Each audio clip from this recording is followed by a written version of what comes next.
The movie starts in Moscow in 2072, where a famous game called Mafia has turned into a very popular TV show.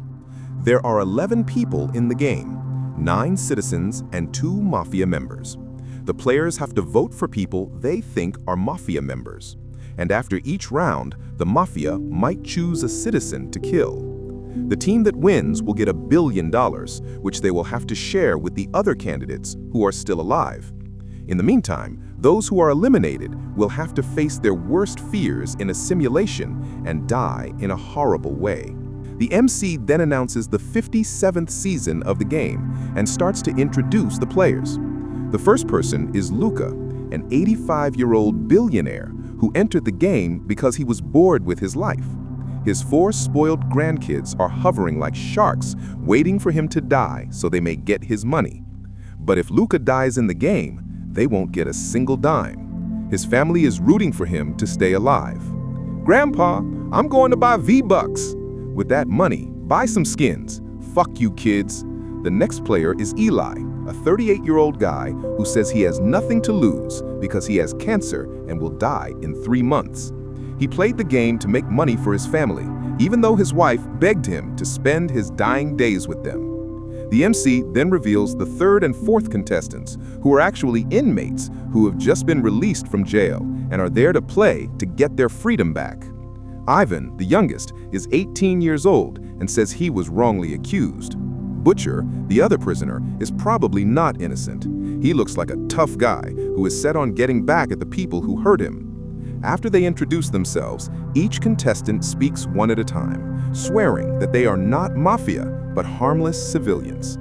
Then the host gives them 10 minutes to vote for the first time. And as the clock counts down, the contestants' friends and family nervously watch on their TVs. The players start to fight. Marie, a woman, tells everyone to stop arguing because they don't have much time. She votes for a guy named Kieran. Peter, another participant, agrees with her decision as well. Butcher cuts in and says he knows Marie from a TV documentary, which shows that she used to be a famous ballerina, but an accident on a wet night damaged her career because it made her unable to dance. Because of this, she lost her fame and couldn't afford a prosthetic leg because they're so expensive. That's why she entered the game. Butcher thinks Peter and Maria are dating, but Peter is only her biggest fan and came to the game just for her. Because these two clearly know each other, the other contenders start to think they are the mafia. Peter tries to tell them that this isn't true, but the contestants don't trust him and vote for Marie instead. The ballerina is angry and blames Peter for pursuing her and spoiling everything. He tells the participants to vote for him instead of her to save her, but they don't listen. Marie is voted out by the group, but the presenter says she's only a civilian, which surprises everyone.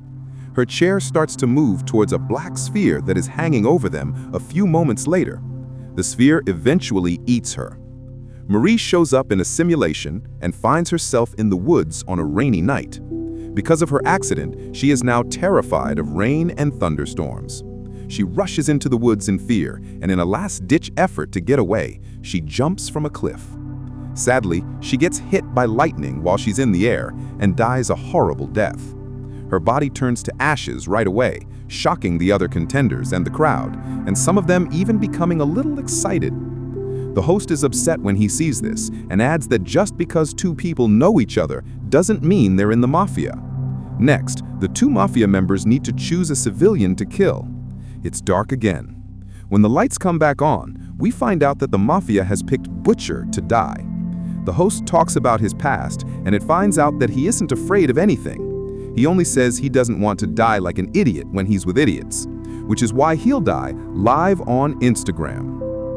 Butcher is in a combat pit with a cheering throng around him, even though he is surrounded by people who remark on stuff on Instagram. 2 men attack him violently when he's alone. Butcher knows how to protect himself, so he fights back hard to get rid of his enemies.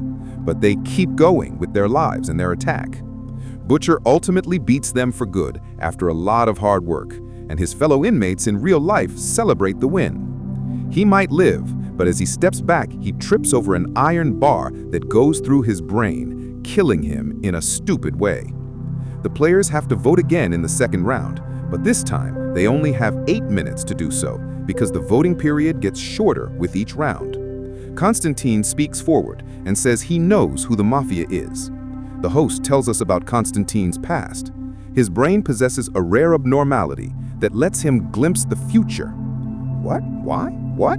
Okay. Because of this, he has worked as a consultant for big companies and even helped the government during conflict. Because of his skill, people have given him the nickname the Black Messenger. And his biggest worry is becoming old and dying. Next, Constantine tells everyone that Peter is in the Mafia and that he killed Butcher to get back at Marie for her death. Then Peter questions why he let Marie die if he knew the truth. Constantine says it's because he didn't want to split the award money with other people. Constantine votes for Peter, and soon the other contenders do the same. Peter doesn't care anymore because he doesn't want to live when Marie dies. In the end, he is killed, but the host shocks everyone by saying that Peter is also a civilian.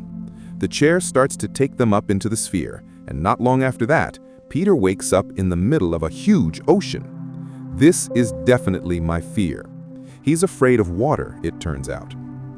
He tries to row towards land, but the creator digs a hole and sends a lot of sharks to swim around him. Yes, this is bad. He knows he can't get away, so he fights them and hurts one shark with a broken paddle. But the blood immediately draws in additional sharks, who then eat him. Peter hastily jumps into the sea to swim away, but the land he saw is gone all of a sudden. A few moments later, he sees Marie in the water and joyfully swims towards her. But out of nowhere, a gigantic shark shows up and kills him. The presenter lets them vote one more time when they get back to the game, because they have lost 3 civilians without showing any evidence. They have 6 minutes to make a choice, and we meet Walter, a 45-year-old competitor who was a high-ranking military official. He had PTSD from losing all his troops in combat, and he came here to see if he should live or die. He starts to yell at Ivan because he hates those who break the law, but the boy says he's not guilty. A woman called Laura steps in and labels Walter a bully when she sees this. The old man, on the other hand, keeps bothering Ivan. After Ivan graduated from high school, he and his buddies were out celebrating one night when they got into a car accident. Ivan was saved by a mysterious woman, but his comrades died.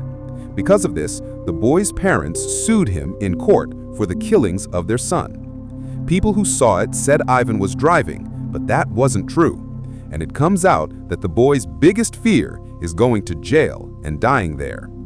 Ivan still says he's innocent, but Walter doesn't trust him and thinks that the little boy and Laura are the Mafia and know each other. He attempts to get everyone to vote for them, but this makes him look suspicious, and in the end, he gets the most votes. The host, on the other hand, says that Walter is also a civilian, and soon the Black Sphere eats him up. He quickly finds himself in his biggest nightmare, losing his warriors on the battlefield. He does everything he can to save his soldiers, but one by one they die, leaving him as the only one left. In the end, a sad Walter accepts his death and goes to his adversaries, who kill him in a horrible way as well. This means that the second round is over as well. Now it's the Mafia turn to kill someone. It's dark again. When the lights come back on, we find out that the Mafia has picked Laura to be killed. The host talks about her past, and it finds out that she used to be happy with a loving family, but her life fell apart when she started drinking too much. And in the end, her son also died since she didn't take care of him. After that, her husband left her, and she didn't leave her house for 8 years. But one night, she finally walked outside and saw an accident in which she was able to save a young man who turned out to be Ivan. Sadly, the parents of the dead youngster paid her a lot of money to lie in court and say that Ivan was driving the automobile. Laura says she's sorry for wrecking Ivan's life, but the young guy shockingly forgives her. He is glad that she finally told the truth in front of everyone and demonstrated that he was not guilty. The host says no one cares. A few moments later, the host says that Laura is also a civilian, and the sphere quickly eats her up. She is afraid of heights, and soon she is on the aircraft. The jet flies towards the storm, and the clouds start to look like they have tentacles, like they are alive. I have a feeling that her fear isn't of heights. The winds finally drag the plane into a hurricane, which destroys it and kills Laura. There are just 6 players left now that Laura is gone, and none of them are Mafia members. Players have 4 minutes to pick the next individual in the next round, which makes them feel tense. Kieran thinks that Ivan is the Mafia, since he presumably knew the truth about Laura framing him, which is why the Mafia chose to kill her. Kate, on the other hand, disagrees and votes to get rid of Constantine because he unjustly accused Peter of being Mafia earlier. Everyone is shocked when Constantine doesn't defend himself and instead tells Kate a prophecy that she must follow when she has nowhere else to go. The voting starts quickly and the contenders split their votes, but everyone is shocked when they find Constantine voting for himself. In the past, no one has ever voted for themselves in this game. After he is killed, the presenter says that Constantine is actually Mafia, which shocks everyone and makes them feel better. Like the other victims, he is soon brought to the Black Sphere. Constantine soon finds himself on a stairway where a man calls him Grandpa, which makes him mad.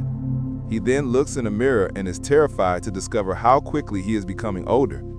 The man gets weaker and weaker until he finally falls on the ground. But before he dies, Constantine subtly starts laughing and saying how he changed the course of his game. He isn't afraid of dying of old age, it turns out.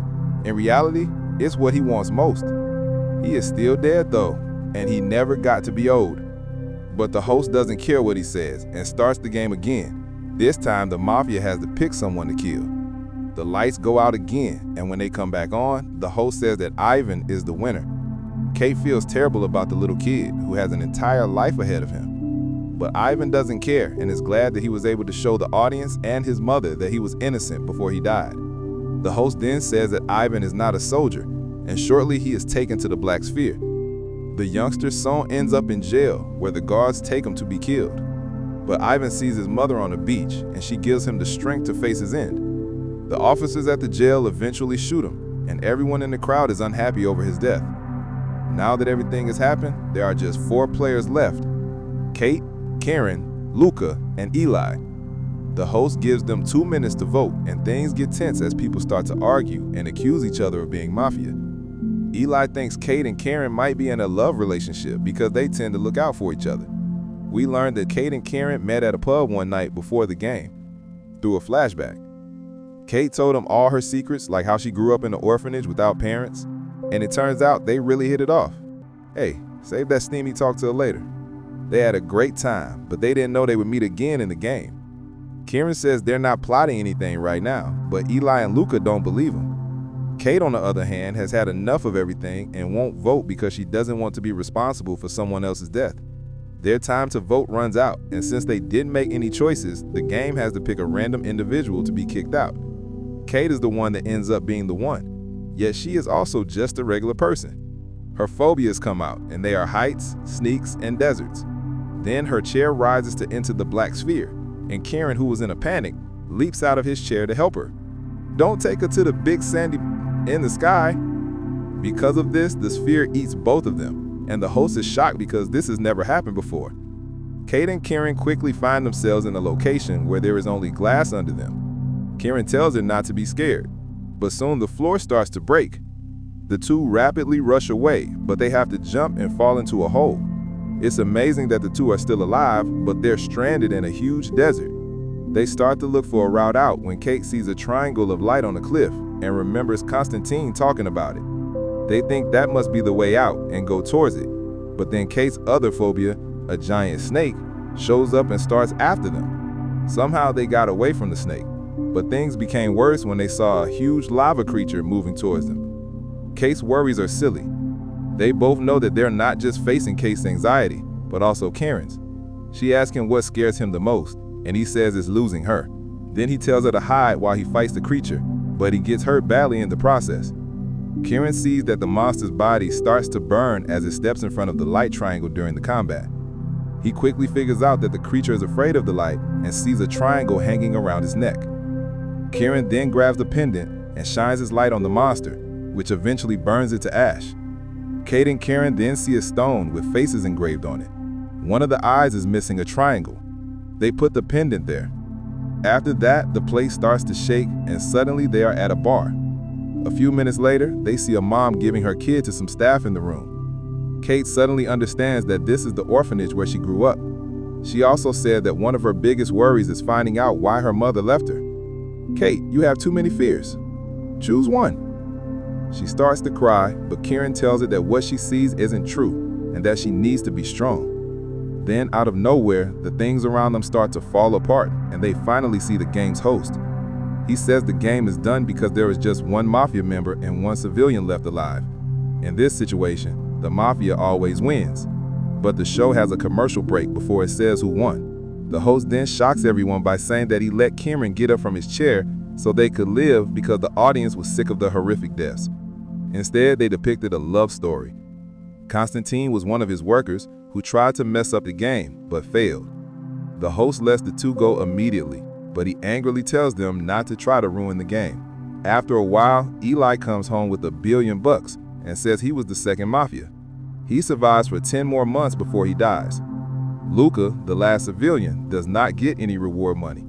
He cuts off his family and gives all of his money to Case O Orphanage. On the other hand, Ivan's mother gives flowers every day in remembrance of his son, which suggests that the whole country is grieving his death.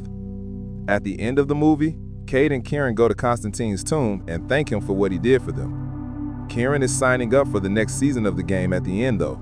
He is determined to take down the mafia and end the deadly rivalry forever.